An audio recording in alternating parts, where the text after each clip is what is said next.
Pre-order the new Max Out Mindset for Volleyball book and workbook by Dr. Larry Widman, a guide for coaches, athletes, teams, and parents to help you be in the best position to max out when it matters the most. Go to www.maxoutmindset.com. You are listening to Max Out Mindset with your host, Dr. Larry Widman, performance psychiatrist and elite mindset coach to women in sports, business, and life. Welcome to the Max Out Mindset podcast. This is your host, Dr. Larry Widman, sometimes known as Doc in the mindset world. I say I love to do this podcast because over the last 20 years or so, I've been able to work with some of the greatest teams, coaches, athletes, and leaders in the country. So I love to share what I learned from them. And of course, when we have a guest on, spend most of our time learning from them. I always say my definition of maxing out is given the talent, the experience of the athletes and coaches, the depth, the health, and the intangibles. Can a team or an individual reach the limits of their capabilities?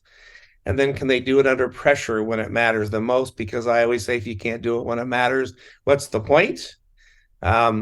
Building off of a great podcast we did a few weeks ago, Coach Jess Connect is on, one of my partners at Max Out Mindset, and she's a budding superstar, crushing it in the field today. And so we're going to be doing a joint podcast with a coach we've been really excited to speak to. Let me tell you a little bit about her before I tell you who she is. But she actually played at LSU in volleyball and helped them win 2 SEC championships and helped them go to a Final Four during the 1987 to 1990 timeframe. She's been an assistant coach at the University of Texas, and then had a second stint with them for several years where she was the associate head coach and the recruiting coordinator for them during some very successful years up till about 2020. In between that, she had a stint as the head coach of Georgia Tech. Last year, she was the first year head coach for LSU, where she played and now gets to coach at, and had a truly remarkable year where she took her team to the NCAA tournament and won a first-round game against the seeded team called the University of Hawaii. We are very excited to have Coach Tonya Johnson on the Max Out Mindset podcast. Welcome, Coach. Thank you. Such a pleasure to be on today, and I appreciate you guys having me on your show. We are really excited to hear about your journey. Coach, you heard my definition of maxing out. When you think about maxing out, could you put into words for us what that means to you? To me, maxing out means leaving it all out there, giving everything you've got, leaving it all out there, and reaching the highest of the high when I think about maxing out. Yeah, I love that. Simple, right? Yep. Yeah. But hard to do. And so we're going to get into how you've been able to do that as a player, and also obviously everywhere you've been as a coach, you've been remarkably successful. For those who don't know you, I gave a little bit of a background. Could you just share a little bit about your journey as an athlete, and then, how you got into coaching? It's been an incredible coaching journey for me. And obviously being back at my alma mater and being the head coach here at LSU, such a special time for me. And so I've had some incredible people in my life who have guided me along the way. And obviously, I started out loving the sport of basketball, and I ended up being better in volleyball than I was in basketball. And so I had a dream school coming out of high school, and that was LSU, because I would come and watch those guys train and watch them play, and I'm just like, I want to be a Tiger, so I knew where I wanted to go. I was just awaiting the opportunity, and I got to know the staff back then, and accepted a scholarship to come to school here.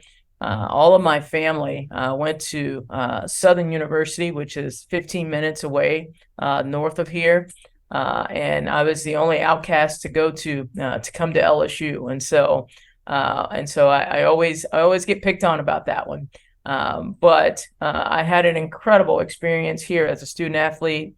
I tell people all the time that if I could go back and do it all over again, I would, because it was such an incredible experience, and being around my best friends for life, which are my college teammates.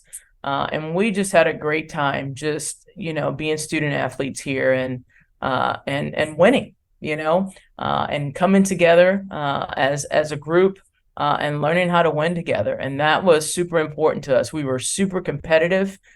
We got after it. We got after each other every day. And that just made our gym so much more fun to come to practice every day. My dad coached and taught here in the Baton Rouge area for 35 years. He coached football. And so it's in my genes. And so it's something that I've always wanted to do and got the opportunity to do that. Fran Flory, the previous head coach here at LSU, was our assistant at LSU during my playing days. And I got to know her really well. And she knew my desire to coach. And, she'd always told me, when I get my big job, I'm gonna call you. I'm going to hire you. And I'm like, okay, all right. And so I'm teaching and coaching in West Palm Beach, Florida, teaching middle school, coaching middle school boys, high school girls, and club. And Fran is at the University of Kentucky, where she's just finishing up her second year there. And she called me and she says, hey, I have that position I promised you. And I'm like, you want me to come be your assistant at Kentucky with no college experience? And she goes, yes, somebody's got to give you the opportunity to get your foot in the door. So here's that opportunity. And so to me, it was a no-brainer. And so I quit my job teaching in West Palm Beach, and I moved to Lexington, Kentucky, which is where I got my first college coaching job. And what an incredible experience it was. And so I was during the era of the restrictive earnings era, where I could only make a certain amount of money and I didn't have any benefits or a retirement plan. Wasn't even in the back of my head that I didn't have health insurance, couldn't start a retirement fund or anything. All I wanted to do was just get my foot in the coaching. And obviously here we are 25, 26 years later, and that's paid off. That's come full circle. And so we were at Kentucky for 3 years. I was at Kentucky for 3 years. And then Fran got the head coaching job here at LSU in January of 98. And so we both came home. This is also home for Fran as well. And so I was here until 2003 and left to go to Texas and fell in love with Austin and with UT. Had an incredible experience there. And then we went to the Final Four in 2008. And then 2009, I took the Georgia Tech job as the head coach at Georgia Tech. Was at Georgia Tech for 5 years. And then I had this itch and desire. I wanted to win a national championship. And so when Salima left Texas to go back to Penn State in 2014, Jared called and said, hey, you want to come back?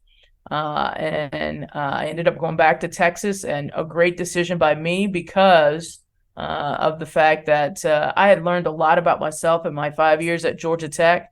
And I felt like there's a lot more I needed to learn before I took my next stint into being a head coach. And so once I went back, I made the decision that I would not leave Texas for another place other than LSU. It was the only place that I would leave Texas for because we did some incredible things at Texas, and Jared Elliott's an incredible human being, and I loved working with him and Eric Sullivan, and I thought we were a great staff and we had great chemistry together and had a lot of successful years. And lo and behold, I leave and they win a natty.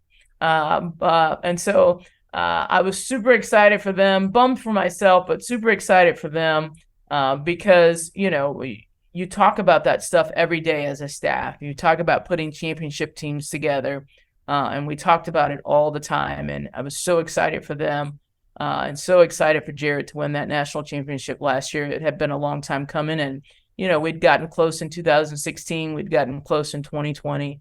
And I just chalked it up to God has better plans for me. He's got something else waiting for me, in store for me. And then, the opportunity to be here. What an absolute blessing in disguise to be here, to be around my family, for them to be in the stands cheering and supporting me. And so here we are, and it's been an incredible journey thus far, and it's been so much fun, and the support has been amazing. And I'm just super stoked to be back at my alma mater coaching at a place that I love because I bleed purple and gold. Wow, what a great way to articulate your journey over the 20, 25-year time period. So Yeah. A lot of cool stuff there that we want to get into, including talking about, what you learned during your time period at Georgia Tech and went back to Texas, and then even maybe your contributions to having Texas win it, even though you had already moved on. Coach Jess, I know you're the one that actually made the original connection with Coach Tonya Johnson. I know you're chomping at the bit to talk with her, so go at it and have a cool conversation here, and I'm just going to be listening for a little bit. Coach, as you were talking, there are two top questions that kind of run through my mind. One, and I want to tackle the first one. You talk about elite teams, winning the national championship. And I think a lot of us might see that NCAA championship, watching it on TV, it's that big stage. But what are some key ingredients that you had to build maybe years prior, right? Finding the right athletes, getting your culture correct. You talk about leadership on and off the court, they're student athletes. Sure. What are 2 or 3 key ingredients to championship teams? Well, I think one is making sure you have an incredible leader. And I thought for Texas the last few years, Logan Eggleston was that incredible leader.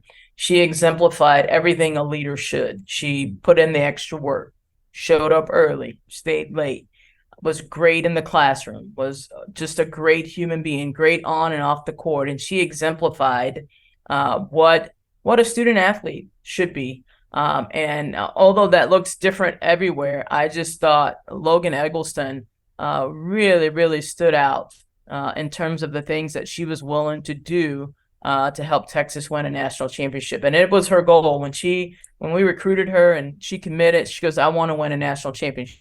So I could not have been more excited for her, it being her, her 5th year and her going out on top.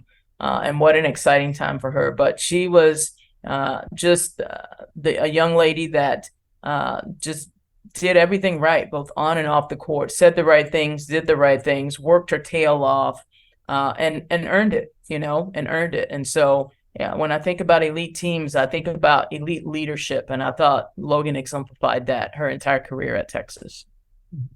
Was she part of that class that she was able to commit in 8th grade, or was it prior to that June 15 rule, their sophomore year? She was prior. Yeah, she was prior to that rule. And so, that the June 15th rule, I came into place during COVID. I want to say 3 years ago during COVID.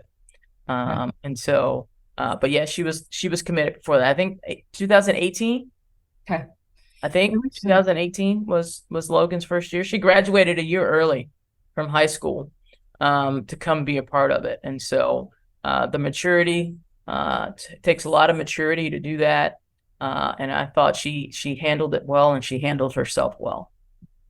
From your perspective too, and I'm just going to use Logan as an example, what did that look like, her being a leader to her teammates and accountability? We talk about that a lot, of helping athletes keep their peers and teammates accountable. What are 2 or 3 skills that she used that she did really, really well as an elite leader? Well, I think one, just her Logan was pretty laid back and easygoing. And I think she handled that team in terms of she knew what to say and how to say it to get the best out of her teammates every day. And I think as an athlete, in order to get the best out of our peers, out of our teammates, it's so much more about how you say something, more so than what you say. And she knew how to talk to her teammates and how to get the best out of them. And she had the utmost respect for her teammates. And I think that carried a lot of weight for her. That's awesome. I have a lot of questions from athletes learning that right now. That really, really well. Yep. And I think, sometimes as females, we tend to sometimes take things the wrong way, and we have this conversation all the time in our program. It's like, it's okay to hold people accountable, and to say and to have a say in what goes on. But what matters is how you say it, because if you say it the wrong way, we're not going to be successful. We're not going to get the best out of those people that day, because you said it the wrong way. And so we talk about all the time about, it's not about what you say, it's about how you say it. And I think that carries a lot of weight. Thanks for sharing that. I really do like that in-depth look. And has always been perfect for you. You made a big decision, right? Moving to LSU. And I just really wanted to know a little bit more about one, that decision, and two, now you're back home. What is it like in that decision, being back home, recruiting around that area as well? Well, it was a no-brainer for me. And I told Jarrett when I took the job, it's like the only place I would leave Texas for is LSU.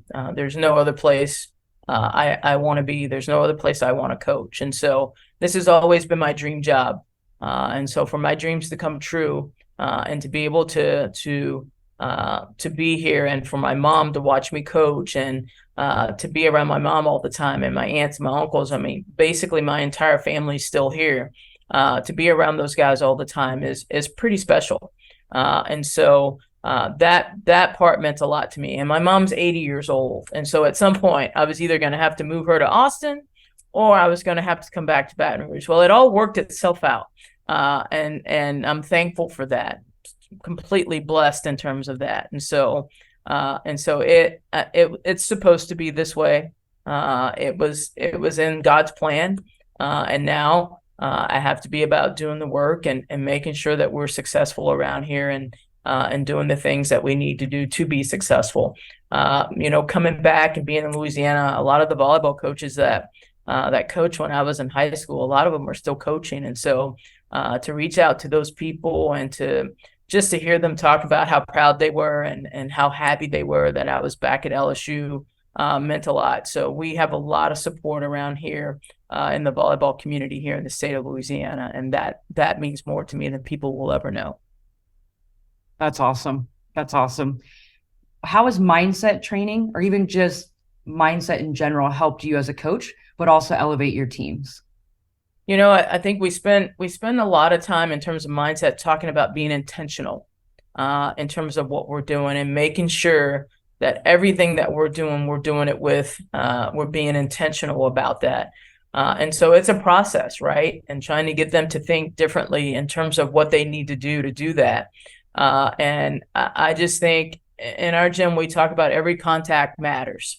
And if every contact matters, then you're going to be intentional about what you're doing in terms of your mindset, but also walking into the gym with the mindset that I'm going to attack the day. I'm going to attack today's practice and what that looks like. And so we have conversations about it all the time. And, sometimes it's a little bit harder for the younger players to understand it than it is the older players, but each year they're in the program, they understand more and more of what is asked of them and what is required of them in order for us to be the program that I know we're capable of being. That's awesome. Doc, you've coached several collegiate teams as well. You have those that you've trained for years. You have new incoming freshmen. What are some successful tips that you've seen with those incoming freshmen going into maybe more of that veteran squad that has done mindset training for years? Well, I mean, it's just, you see it over time. We asked that question of teams very early on to get to the why. Why are we here training with you? How much of your sport is physical? How much is mental? Of course, the more common answers are somewhere between 40 to 60% mental. And I always tell teams I don't know the exact answer because it depends. But then I ask them, how much time does the typical college athlete spend working on their mental game? And that's that first aha moment. Not very much is the most common answer. Sometimes it's zero. I tell them if it's a great coach, most coaching staffs train the mind. We're training failure in practice. We're training, we have create challenging schedules that make people fail and learn from adversity. But then the second part is once they tell me their goal, we want to make the NCAA tournament, for example. All right, it's 13 all in set 5. And if you win this game, you go to the tournament. If not, you go home. How much of that serve in that moment is mental?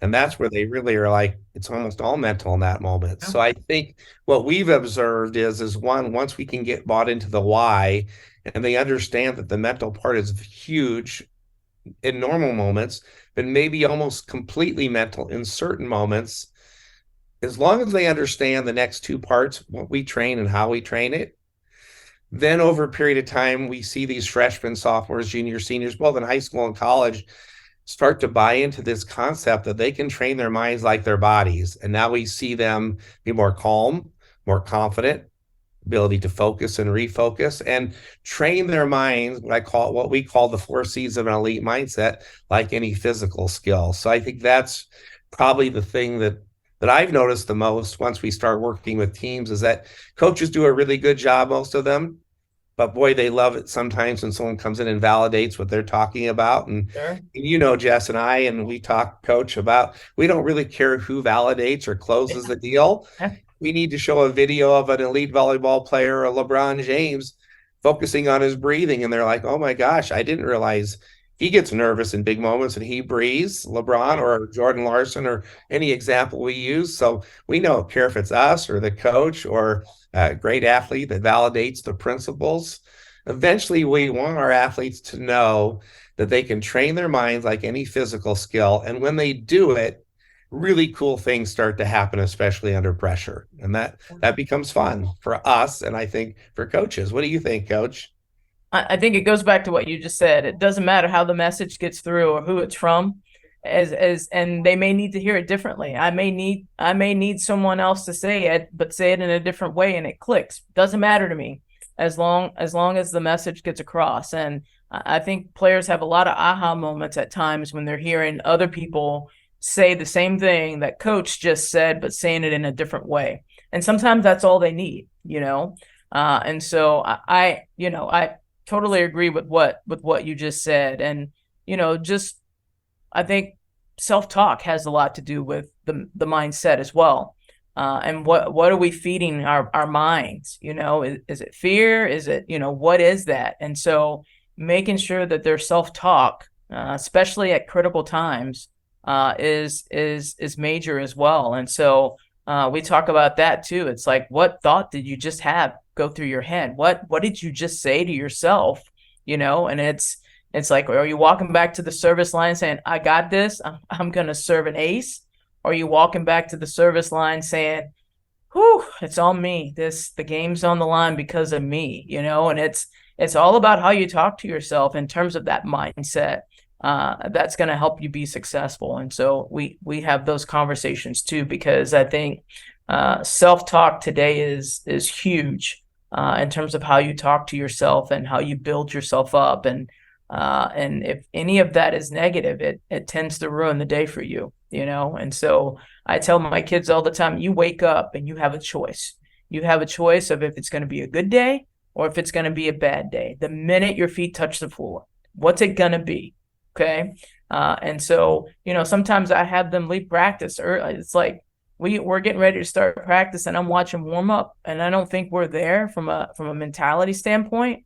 I give them the opportunity to step out of the gym for 3 to 5 minutes to go put themselves in a little bit of a timeout so that they can get their mind right and come back in the gym and help us get better that day. Coach Jess, you love that power of choice. Talk about that a little bit with. How'd you know? I was about ready to jump on that.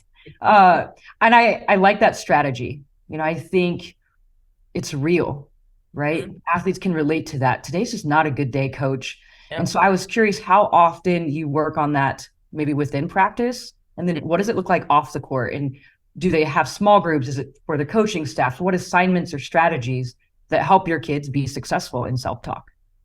Well, obviously we do a lot of small group stuff. We do a lot of we have a lot of meetings. We split the group up and we talk to them individually because I want to have a little bit of a pulse of what's going on with our players. Correct. We also have a sports psych person here on campus too that probably spends time with us 3 to 4 times a semester and takes them through some exercises to help them with their mentality, to help them with their self-talk, to talk about the physical versus the mental. And I think that plays a big part in our success. And being able to have that on campus is huge because not a lot of people have access to that. And so Dr. Lakeitha Poole has done a great job with our players, and she'll lead them through some stuff this summer as well, because we're going to have 21 people on our team in the fall. Which is a huge number for me, and probably the most kids I've ever had on a team in my entire coaching career. And so learning how to manage that and then their mindset and their self-talk is going to be key to our success in the fall. And so making sure we're in the right frame of mind when we show back up in August and start going through double days, having gone through those exercises and knowing how to deal with different situational things. I love it. I think the biggest thing is you are using a community and resources and letting your athletes know there are resources. Yep. And so Doc and I talk all the time. What does it look like to maybe erase that mental health stigma of it being negative? And I'm just curious how you present that in a positive way to your athletes. But there's a lot of pressure. Sure. How do you communicate with them? Absolutely. I always talk about talking to someone is not a sign of weakness. To me, it's a sign of strength. And I make sure I harp on that all the time about it's okay to go talk to somebody. It's okay for someone to go talk to somebody outside looking in. You'll probably open up a little bit more. They're not going to judge you about being an athlete. They're going to talk to you as a human, not a student athlete.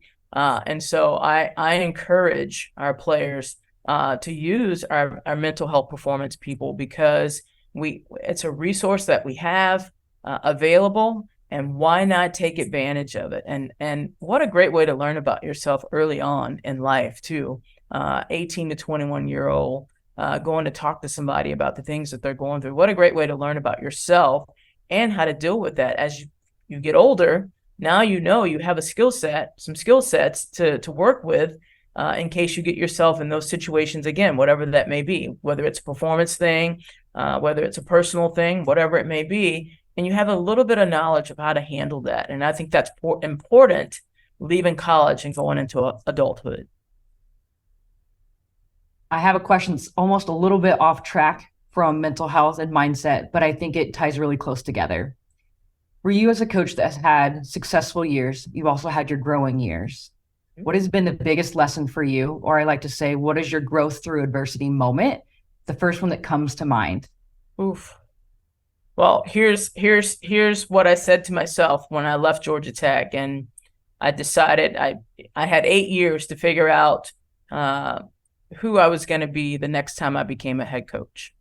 And so I think there are three things that I said to myself that I wanted to make sure I stayed true to when I got my next head coaching job. The one was to give myself some grace. I'm not going to be perfect.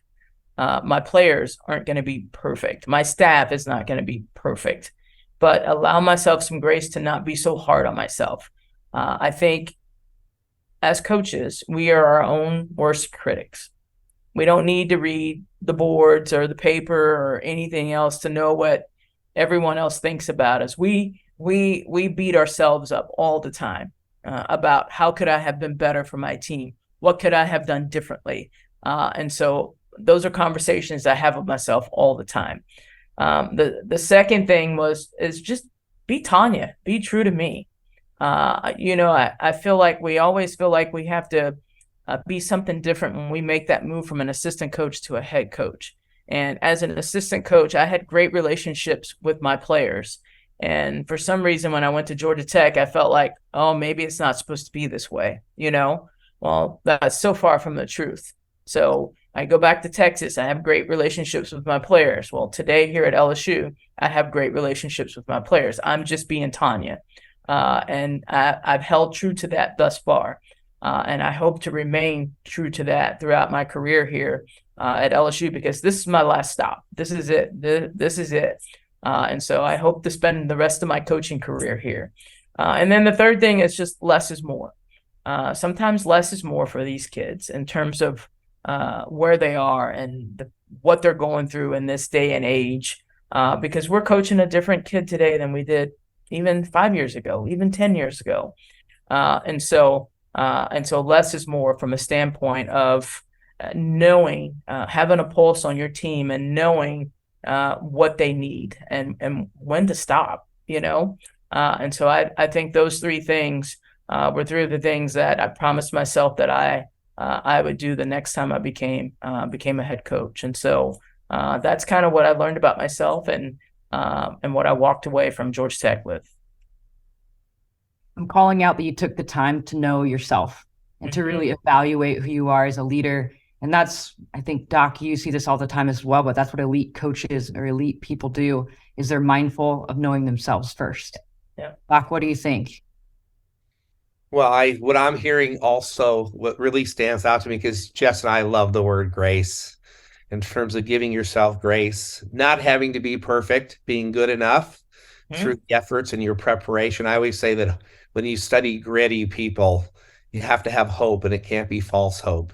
Yep. I always say hope in the grit world is because of my attitude and effort, and because of the way I prepared, and because I know my teammates and coaches believe in me, that I truly believe what's about to happen is going to be great, even if what just happened wasn't so great. Yeah. So maybe I did serve a ball long last time, but I know that I prepared well. I've got a great mindset. My coaches and teammates believe in me. So as you pointed out, I walk back there and go, I got this, serve, rather than, oh my goodness, Yeah. such a big deal. And I really believe we can train that. And who is the best at training that is our leaders, meaning coaches. And so what I really heard from her is that if you do a great job with those three, you're modeling three really important things for your team, because you want your athletes to give themselves grace. You want them to be true to themselves, right? And you want them to recognize that less is more, and that you got to find this balance and understand yourself. And so what I hear through your growth path is, because you're so much better at it,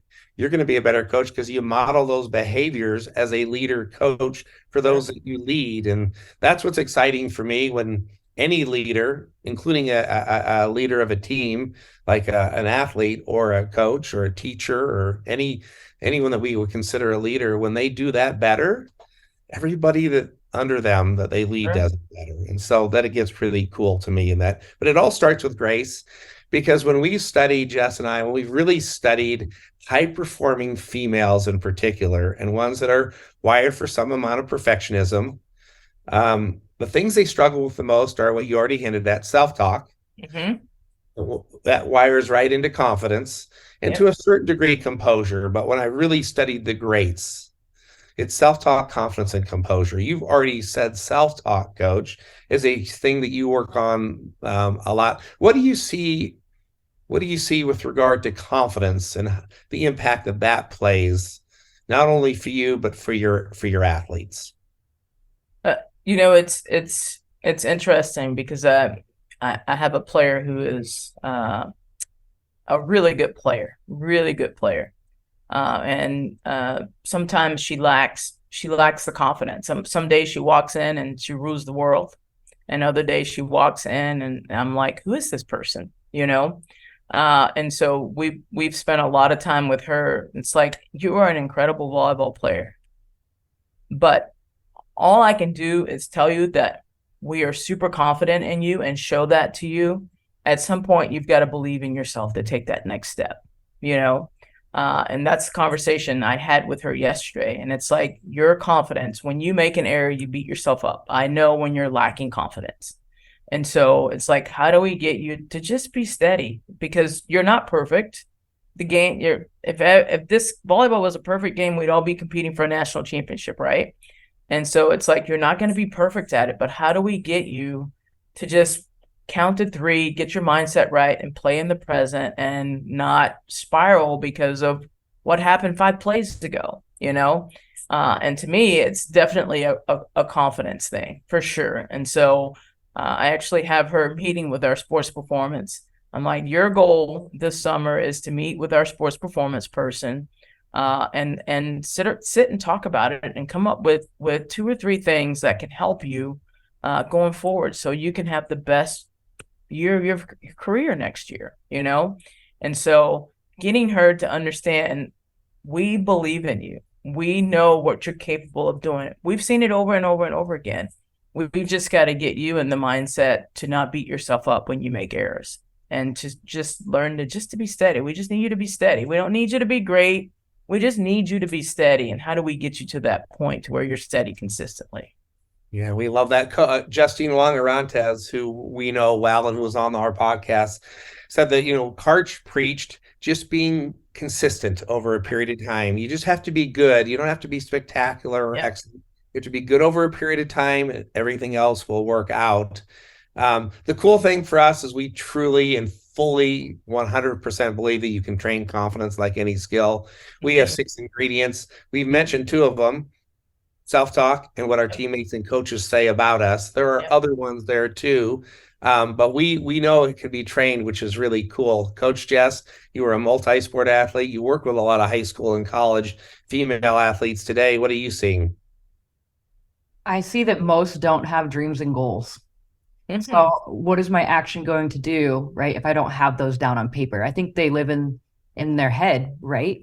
And that's, Coach, I wanted to ask you is, how do you successfully lead your team in dreams and goals? And I think the dream big mantra is great, but I think there's progress goals. You know, we at Max Out Mindset teach SMART goals, but teaching athletes at such a young age to have goals. For example, Logan's, I want to win a national championship. Sure. Did she just come up with that on her own? Like, there are some athletes that have that burning desire from the beginning, but you have athletes at all levels, and then they come into your culture and your team, right? And you have your own dreams and goals for the program. Curious how you do goal setting and how you keep them accountable. Well, obviously we have season goals, we have spring goals in terms of what they want to get better at. And I don't know, I kind of stole from USA Volleyball just in terms of short-term stuff and having them right on the board, you know, a couple things that they want to focus on and doing it once every 2 weeks. And so here's what you want your focus to be on for the next 2 weeks on these 2 things. And then I have them write something, 1 or 2 things that they're grateful for. And I keep that on the board in our gym so that they have a daily reminder of that. And so, and also we go over our goals weekly in terms of what it is that we want to accomplish for the season, what it is we want to accomplish this spring, what do they want to get out of this summer when they're here this summer training, so that they know and that it's written down somewhere where they can see it every day and that they're reminded of it. But the small goal stuff in terms of what we write down on the board once every 2 weeks, I think has been huge for us, because now we're not focused on a bunch of things. We're focused on a couple of things, and they're thinking about that all the time because it's on the board and they can see it, and they're constantly reminded of it. And so they can't shy away from it because, hey, you wrote this. This is what you told me you wanted to work on for the next 2 weeks. So what are we doing here? You know, how are we making sure we're getting better at these 2 things? And so I think the small step goal stuff has been key for us as well. What does it look like for you personally, and also your coaches when it comes to goals? You know, we sit around and we talk every day about players, about ourselves as staff in terms of what we want to accomplish for the week. You know, we've been planning for the last 3 weeks, just getting ready for summer, getting ready for preseason. And so I think we do a great job of just trying to be a step ahead of everything. And so, you know, our goals next year are, you know, to make sure that we're in top third of conference. You know, our goal next year is to advance a step further than what we were this past year. Can we be a Sweet 16 team? You know, and yes, everybody has goals like that, right? But I think the goals in terms of our program is just, we want to win consistently, and we want to make sure not only that we have great players in our program, but that we have great people in our program. And that's important to me. And so, and then we want to make sure that our players are having a great experience here too, here at LSU as a student athlete. And so those are just small goals that we talk about every day in terms of how we make this program better, how we make our programs, how we make our players better, and more importantly, how can we be better for the program and for our players. Yeah. So go ahead, Jess. Jesse. No. I was just going to say, like, we talk about wins and losses. You got the W and you got the L, but sometimes winning isn't always the win in a match. Mm-hmm. And what does it mean? You said you had your athletes wake up every morning and it's going to be a good day, that positive mantra. Yeah, regardless of wins and losses, right? Exactly. Yeah. Again, it's a choice. You know, it's a choice. You wake up and you make that choice, and sometimes you're not going to win the day every day. That's just life. And how are you going to handle that? Are you going to wake up tomorrow and be like, I didn't win yesterday, so I'm not going to give my all today? Or you're going to get your mindset right, and you're going to wake up tomorrow and you're going to attack today and say, I have to get better today. You know, I didn't win yesterday, but what baby steps or what steps can I take to be better today? For sure. So you're saying winning is not just winning a match or winning a drill at practice. Winning is also off the court, in your Yes. mind, in your Absolutely. leadership. Okay, just checking, because some of Absolutely. my athletes are all about winning, right, in the volleyball world, but I think we need to redefine what winning means. Well, I also think we have to set ourselves up for success. We have to win off the court before we can win on the court, right? And so I tell our kids all the time, there's a direct correlation here, is what you do off the court comes on the court. And so if your life is in disarray off the court, what do you think your life's going to be like on the court? Because you're just chasing a tail here, and you can't catch up with it. So take care of yourself off the court. So when you're on the court, we can have, I call it whole body listening. We can have whole body listening when we have you in the gym. And when something is in disarray, they bring it into the gym. I used to do this luggage drop thing, where I'd put up a piece of tape and it'd say luggage drop before they walked into the gym. And it was like, leave all your stuff, everything that happened outside of the gym, leave it here. When you walk into the gym, it's all about getting better. And then when you practice is over and you leave, you can pick up your junk and take it with you, you know? And so that used to be my luggage drop. I did that very early on in my career, and I still talk about it all the time, but they've got to take care of their stuff off the court so that when they're on the court, they can focus on themselves, but most importantly, focus on making their team better. Doc, I see your wheels turning over there. What you got? He likes that luggage drop. Yeah, I do. I like that luggage drop. I was like, I'm going to use that, coach. Yeah. I mean, that's our same message, to be where your feet are, Yeah. which it's hard. Yeah. It doesn't mean you never bring things to where you are or where you're going, but there's that be where your feet are, that drop your luggage, that visual really helps people go, where am I right now? Well, I'm in, so my luggage I've left that there. Yep. And that can be trained too. And it's getting harder and harder, but boy, oh boy, coach, here's what I want to ask you, because since you were a head coach at Georgia Tech, and even since you were at Texas, the landscape is dramatically changing. And you're talking a lot about culture and the student athlete experience and how you build teams.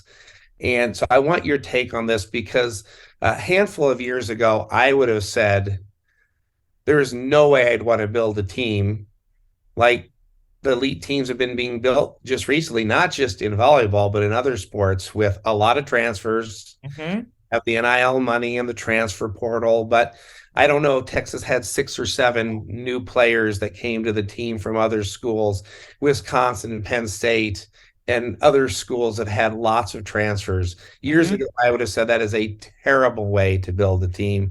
I'm not so sure I feel that way right now because of the new rules, but there's obviously a balance to that. But could you talk just about the challenges of being a head coach in the NIL world and the transfer portal world, and trying to find that balance of building a great culture, a great team, and yet having to play that game to some degree if you want to win consistently and be competitive? Tell us about what's there. It's here to stay, right? And so I think as coaches, we have to embrace it, regardless of if we like it or not. I think, one of, just in terms of the transfer portal, I think you see that the players that are transferring are a lot of them are 5th-year players. And so I think they come into your program, and a lot of them already have the maturity, and they know what they want their last year of college. They want to be a part of a winning program. They want to be a part of something special or something better, whatever the reason may be. And so I think at times like that, it may be a little bit easier to take a handful of transfers like that, but, I think we're just in interesting times.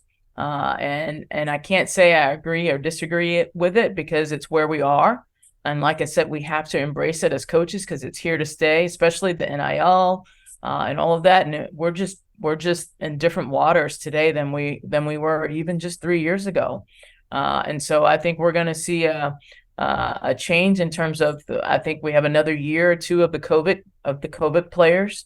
And so I think we'll see a change in that. And so I'll be interested to see what the transfer numbers are like once the COVID years are done. And so I'm very intrigued by that and by those numbers. So I have a follow-up question, then I want to see what Jess has to say with this and with you. But like, so what does a coach or a coaching staff or a team have to do so well if you're going to bring in a lot of new players like Texas did? I don't want to always use the Texas example, but it's so relevant today. But, you know, even in the basketball world, both in the men and women had a lot of transfers to their teams that were successful. What do they have to do extra well to overcome maybe some of the challenges of bringing on new players late in the process when you already have kids on the team? I think two things. One, the team has to embrace it. And then two, probably most importantly, is communication. What's the communication like? What conversations are we having? Is the team embracing these new players? How are we getting these new players to embrace our culture and buy into our culture? And that means what is our existing team doing to embrace the new people on the team and making them feel like they're a part of it and they belong. So I think those are probably two of the most important things. Jess, anything to add to that, or any questions you have in that regard? No, I agree with Coach. I think the biggest thing too is no ego. And you have to be able to have those authentic communication and the realization, the mindfulness of, hey, here's our reality. And to be great, here's what we need to do. And we're going to start with those authentic, real conversations. And it usually revolves around ego. Yeah. And I'll steal this from Jared, but he talked all the time about, yes, we do coach, but we do more managing people than we do coaching, you know? And so you've got to be a great manager of people. And he's exceptional at that. Well, I love that. All right. So I've got one other thing that I want to ask and then send it back to Jess. But Coach Kirsten Bernthal Booth, you had a chance to meet her. I've worked with her a long time at Creighton. One of the things that the two of us are in complete alignment with is that we truly believe that we have this opportunity to empower young women. I say between the ages of 14 and 22, because I get to work with younger women as well. But we have this opportunity during that time period to empower young women in our minds to know within reason they can do anything they want to do in this world. And I always say, more importantly, that they know how they want to be treated by others, won't accept anything less. You have this a group that you've started, right? It's called SOAR, Empowering Women in Coaching. And we're really curious as sort of how Coach Jess crossed paths with you in a way, but like, talk to us a little bit about how you feel about the empowerment of women at the age that we're talking about, 14 to 22, but then take it into this next mission that you have in terms of what SOAR does and what SOAR is about. Well, I think as females, we need a community of support, right? And I think when we're recruiting these young ladies, we talk about the community that we have here, meaning the team. And what the team provides for them in terms of being their family away from home, being their support system, being like sisters, you know, and embracing that and then showing the love. I think that's so important when you're in a sisterhood, about loving each other, supporting each other, being there for each other, regardless of if you agree or disagree, right? Because we all come from different backgrounds. We were all raised differently. And we're going to have our differences. But I think the big thing is, can you love me in spite of that? You know? And those are conversations that we have with our team. It's like, your parents are married, your parents are divorced. Everybody experiences something different, and we all have different beliefs. And in this day and age, we're so fast to pass judgment, you know? And that's the other thing we talk about too, is passing judgment. Again, giving people grace. It's like, you're going to make mistakes. You're not going to be perfect. I'm going to make mistakes. I'm not going to be perfect. And so can I look past those things so that we can learn how to compete together, fight together, go to war together, and support each other on that. And it doesn't matter what my beliefs are or where I came from. And that's what I love about athletics, because we can always put our differences aside for one common goal, and that's winning, right? But I think as that relates to SOAR, just providing a community, a network of coaches for other people, so that people don't feel like they're on islands by themselves. And so you come to SOAR, you meet this group of people, you become friends. Now you're hanging out on the recruiting trail. You're going to dinner. You're touching base. You're having Zooms with groups of people. You have book clubs and all of this stuff. You're networking. You're getting jobs. You're meeting new people, and you're getting your name and your face out there. And I think that's so important for women in coaching. And that's what SOAR sets out to do, is to provide a community, a network for you to have, irregardless of whether things are good or whether it's bad. You know that you have that community, that network of support that's going to always be there for you. I love everything about that. Jess? Thank you for, providing an opportunity for that community. And that's just gold. That's everything. Community is everything, and authenticity and a safe place to find success. And also it's okay to fail. Yeah. And so to wrap this up, I have got to know, what's your why? What is the inspiration behind the coach, right? The former collegiate athlete. Maybe you're, a pro athlete in another different sport or hobby now, but what's your why and what keeps you going? Well, the fact that I have an impact on young people. I think about the coaches that I had growing up and the impact they had on me. And they're part of the reason why I am who I am today. I just want to be an impact on young people's lives and let them see that they can go out into this world and do great things, and encourage them, embrace them to do that. And I think that's what's important to me, is being able to have an impact on my players' lives, and knowing that they can always count on me, and knowing that I'll always be there for them through anything. When they're gone, it doesn't matter. I want them to always know that they can call upon me, and that I'll be the same Coach Tonya that coached them, that I'll always be there for them, and I'll always want success for them, and I always want to make an impact on them. Coach, you don't get to know your record at the end of the year. You've talked about your goals. Yeah. Find success for me when the season is over, not knowing the outcome on the win-loss column.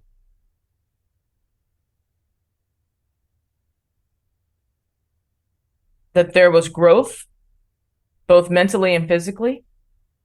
That my players were happy, and that's hard, right? And so that's going to be a hard one, but that's going to be a goal, is that for the most part, everybody's happy, and that people embrace their roles, being a part of this great university and this great program.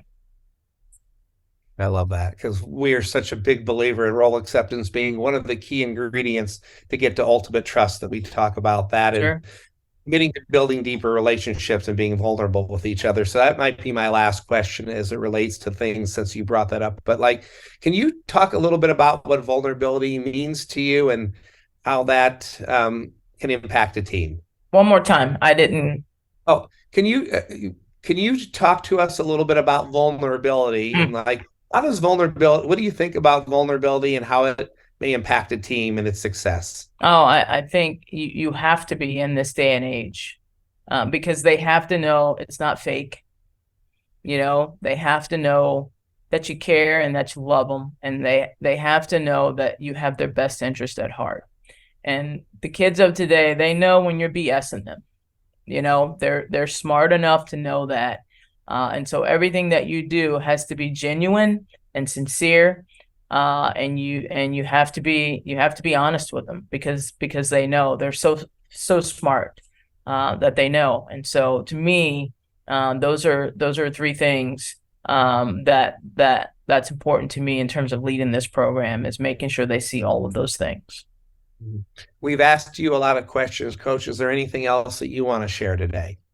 No, I just appreciate you guys giving me the opportunity to be on this, and to just share and share your knowledge, and to just be a part of it. So I appreciate you guys too. Thank you. Coach Jess, any last thoughts? No, I'm stealing that luggage drop. I love that. A lot of grace. I'm running with this, Coach. You you just shared from your heart. And I think what you demand of your athletes to be authentic and vulnerable, you've done that with us today. So thank you so much for your time. Yeah, thanks for having me, guys. Appreciate you.